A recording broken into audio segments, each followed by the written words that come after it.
Hello guys, আজ আমি আবারও চলে এসেছি আপনাদের নতুন গল্প শোনাতে। আজের গল্পটির নাম ছেলে ধরা, যেটি ভারী মজাদার গল্প এবং যার লেখক শরৎচন্দ্র মুখোপাধ্যায়। তাই যারা যারা গল্পটি শুনতে চান অবশ্যই চ্যানেলটিকে সাবস্ক্রাইব করে দেবেন এবং ভিডিওটিকে লাইক করে আমাদের পাশে থাকবেন, যাতে আমরা পরবর্তী ভিডিও বানাতে মোটিভেট হই। চলো শুরু করা যাক আজকের ভারী মজাদার গল্পটি। Let's start. শরৎচন্দ্র চট্টোপাধ্যায় ছেলে ধরা। সেবার দেশময় রটে গেল যে 3টি শিশু বলি না দিলে রূপনারায়ণের ওপর রেলের পুল কিছুতেই বাঁধা যাচ্ছে না। 2টি ছেলেকে জ্যান্ত থামের নিচে পোতা হয়ে গেছে, বাকি শুধু একটি সঙ্গ হলেই পুল তৈরি হয়ে যায়। শোনা গেল রেল কোম্পানির নিযুক্ত ছেলে ধরারা শহরে ও গ্রামে ঘুরে বেড়াচ্ছে। তারা কখন এবং কোথায় এসে হাজির হবে কেউ বলতে পারে না। তাদের কারো পোশাক ভিখারির, কারো বা সাধু সন্ন্যাসীর, কেউ বা বেড়ায় লাঠি হাতে ডাকাতের মতো। এ জনশ্রুতি পুরনো। সুতরাং কাছাকাছি পল্লীবাসীর ভয়েরও সন্দেহের সীমা রহিল না যে এবার হয়তো তাদের পালা, তাদের ছেলেপুলেই হয়তো পুলের তলায় পোঁতা যাবে। কারোর মনে শান্তি নেই, সব বাড়িতেই কেমন একটা ছমছম ভাব। আবার তার উপরে আছে খবরের কাগজের খবর। কলকাতার যারা চাকরি করে তারা এসে জানায় সেদিন বউবাজারে একটা ছেলে ধরা পড়েছে। কাল কড়াইয়ায় আর একটা লোককে হাতে নাতে ধরা গেছে, সে ছেলে ধরে ঝুলিতে পুড়ছিল। এমনি কত খবর। কলকাতার অলিতে গলিতে সন্দেহক্রমে কত নিরীহের প্রতি কত অত্যাচারের খবর লোকের মুখে মুখে আমাদের দেশে এসে পৌঁছল। এমনি যখন অবস্থা, তখন আমাদের দেশেও হঠাৎ একটা ঘটনা ঘটে গেল। সেইটে বলি। পথের অদূরে একটা বাগানের মধ্যে বাস করেন বৃদ্ধ মুখুজ্জে দম্পতি। ছেলেপুলে নেই, কিন্তু সংসারে ও সাংসারিক সকল ব্যাপারে আসক্তি 18 আনা। ভাইপোকে আলাদা করে দিয়েছেন, কিন্তু আর কিছুই দেননি। দেবেনে কল্পনাও তাদের নেই। সে এসে মাঝে মাঝে দাবি করে ঘটি, বাটি, তৈজসপত্র, খুঁড়ি চেঁচিয়ে হাট বাঁধিয়ে দিয়ে লোকজন জড়ো করেন। বলেন হিরু আমাদের মারতে এসেছিল। হিরু বলে সেই ভালো, মেরেই একদিন সমস্ত আদায় করব। এমনি করে দিন যায়। সেদিন সকালে ঝগড়ার চূড়ান্ত হয়ে গেল। হিরু উঠোনে দাঁড়িয়ে বললে, শেষবেলা বলছি খুড়ো, আমার ন্যায্য পাওনা দেবে কিনা বলো। খুড়ো বললেন, তোর কিছুই নেই। নেই? না, আদায় করে আমি ছাড়বো। খুড়ি রান্নাঘরে কাজে ছিলেন, বেরিয়ে এসে বললেন, তাহলে যা তোর বাবাকে ডেকে আনগে। হিরু বললে, আমার বাবা স্বর্গে গেছেন, তিনি আসতে পারবেন না। আমি গিয়ে তোমাদের বাবাকে ডেকে আনবো।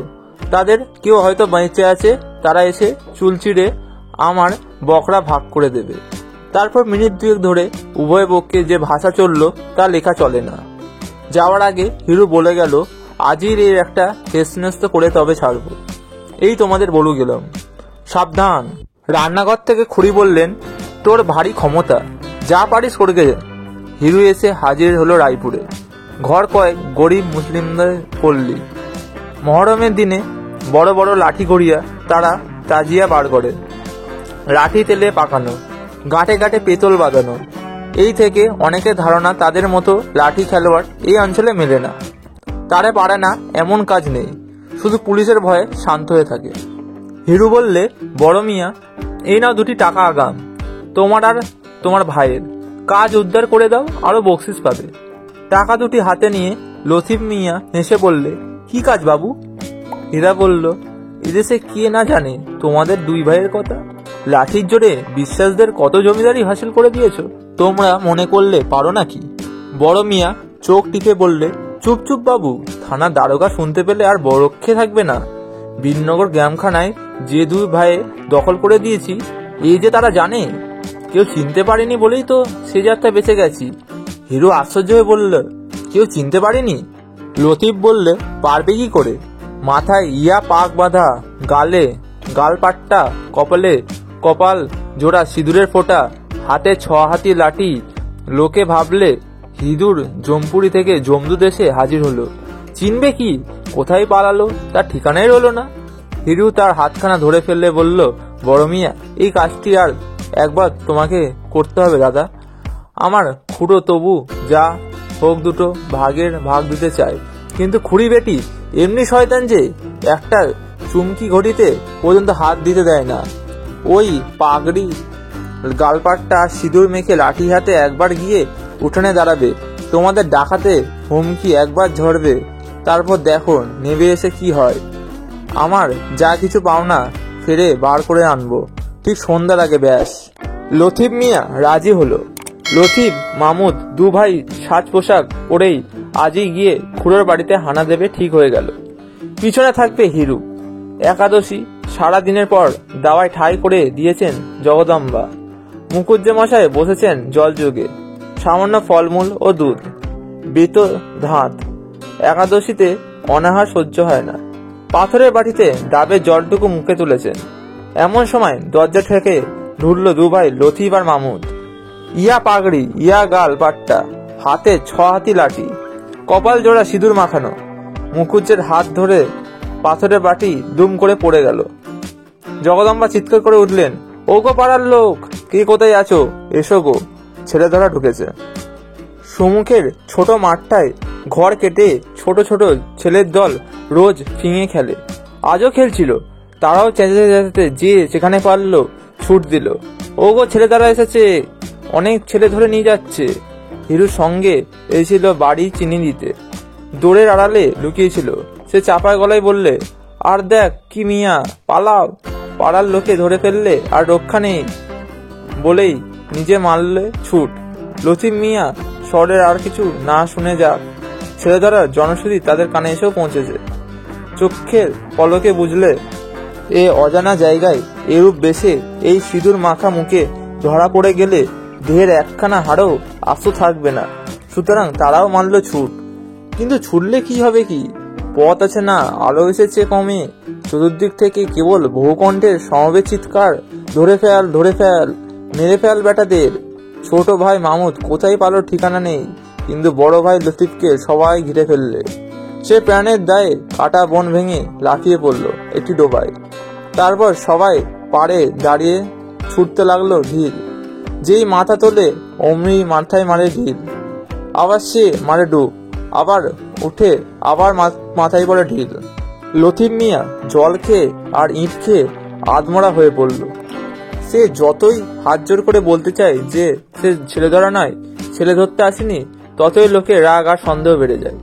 তারা বলে, নইলে ওর গাল পাট্টা কেন, ওর পাগড়ি কিসের জন্য, ওর মুখময় এত সিঁদুর এলো কোথা থেকে, পাগড়ি তার খুলে গেছে, গাল পাটটা একধারে ঝুলছে, কপালে সিঁদুর জলে ধুয়ে মুখময় লেগেছে। এ সব কথা সে পাড়ার লোকদের বলেই বা কখন শোনেই বা কে। ততক্ষণে কতকগুলি উৎসাহের লোক জলে নেমে লতিফকে হিঁচড়ে টেনে তুলেছে। সে কাঁদতে কাঁদতে কেবলই জানাচ্ছে সে লতিফ মিয়া, তার ভাই মামুদ মিয়া, তারা ছেলে ধরা নয়। এমনি সময় আমি যাচ্ছিলাম সেই পথে, হাঙ্গামা শুনে নেমে এলাম পুকুর ধারে। আমাকে দেখে উত্তেজিত জনতা আর একেবারে উত্তেজিত হয়ে উঠল। সবাই সমস্যারে বলতে লাগলো তারা একটা ছেলে ধরা ধরেছে। লোকটার অবস্থা দেখে চোখে জল এলো, তার মুখ দিয়ে কথা বেরোবার শক্তি নেই। গাল পাটটায় পাগড়িতে সিঁদুরে রক্তে মাখামাখি, শুধু হাত জোর করছে আর কাঁদছে। জিজ্ঞাসা করলাম, ও কার ছেলে চুরি করেছে, কে নালিশ করেছে? তারা বললে, তা কে জানে, ছেলে কই, তাই বা কে জানে, তবে এমন করে মারছ কেন? কে একজন বুদ্ধিমান বললে, ছেলে বোধহয় ও পাকে পুঁতে রেখেছে, রাত্রে তুলে নিয়ে যাবে, বলি দিয়ে পুলের তলায় পুঁতবে। বললুম, মরা ছেলে কখনো বলি দেওয়া যায়? তারা বলল, মরা হবে কেন, জ্যান্ত ছেলে, পাকে পুঁতে রাখলে ছেলে জ্যান্ত থাকে কখনো? যুক্তিটা তখনও অনেকের কাছেই সমাসীন বোধ হলো। এতক্ষণ উত্তেজনার মুখে সে কথা কেউ ভাববারই সময় পায়নি। বলল, ছাড় ওকে। লোকটাকে জিজ্ঞাসা করলো, মিয়া ব্যাপারটা সত্যি কি বলো তো? এখন অভয় পেয়ে লোকটা কাঁদতে কাঁদতে সমস্ত ঘটনা বিকৃত করলে। মুখুজ্জে দম্পতির ওপর কারো সহানুভূতি ছিল না। শুনে অনেকের করুণাও হলো। বললুম, লতিফ বাড়ি যাও, আর কখনো এসব কাজে এসো না।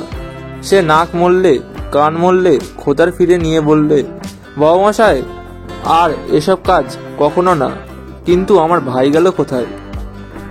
বললুম, ভাইয়ের ভাবনা বাড়ি গিয়ে ভেবো লতিফ, এখন নিজের প্যান্টটা যে বাঁচলো এই ঢের। লতিফ খোঁড়াতে খোঁড়াতে কোনো মতে বাড়ি চলে গেল। অনেক রাতে আর একটা প্রচণ্ড কোলাহল উঠল ঘোষালদের পাড়ায়। তাদের ঝি গোয়ালে ঢুকেছিল গরুকে জাপ দিতে।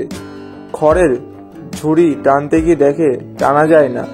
হঠাৎ তার মধ্যে থেকে একটা ভীষণ মূর্তি লোক বেরিয়ে ঝির পা দুটো জড়িয়ে ধরলে। ঝি যতই চেঁচায়, বেরোগো, কে কোথাও আছো, ভূত আমাকে খেয়ে ফেললো। ভূত ততই তার মুখ চেপে ধরে বলে, মা গো, আমাকে বাঁচাও, আমি ভূত প্রেত নই, আমি মানুষ। চিৎকারে বাড়ির কর্তা আলো নিয়ে লোকজন নিয়ে এসে উপস্থিত। আগের ঘটনা গায়ের সবাই শুনেছে, সুতরাং ছোট ভাইয়ের ভাগ্যে বড় ভাইয়ের দুর্গতি আর ঘটল না। সবাই সহজে বিশ্বাস করলে এই সেই মামুদ মিয়া, ভূত নয়। ঘোষাল তাকে ছেড়ে দিলে শুধু তার সেই পাকা লাঠিটা কেড়ে নিয়ে বললে, ছোট মিয়া, সমস্ত জীবন মনে থাকবে বলে এটা রেখে দিল। মুখের এই সব রং টং ধুয়ে ফেলে এখন আস্তে আস্তে ঘরে যাও। কৃতজ্ঞ মামুদ 100 সেলাম জানিয়ে ধীরে ধীরে সরে পড়ল। ঘটনাটি ছেলে ভুলানো গল্প নয়, সত্যই আমাদের ওখানে ঘটেছিল। বন্ধুরা, যাদের গল্পটি ভালো লেগেছে তারা অবশ্যই এটি লাইক করে দেবেন এবং চ্যানেলটিকে সাবস্ক্রাইব করে আমাদের পাশে থাকবেন। দেখা হচ্ছে পরবর্তী ভিডিওতে। See you, good by.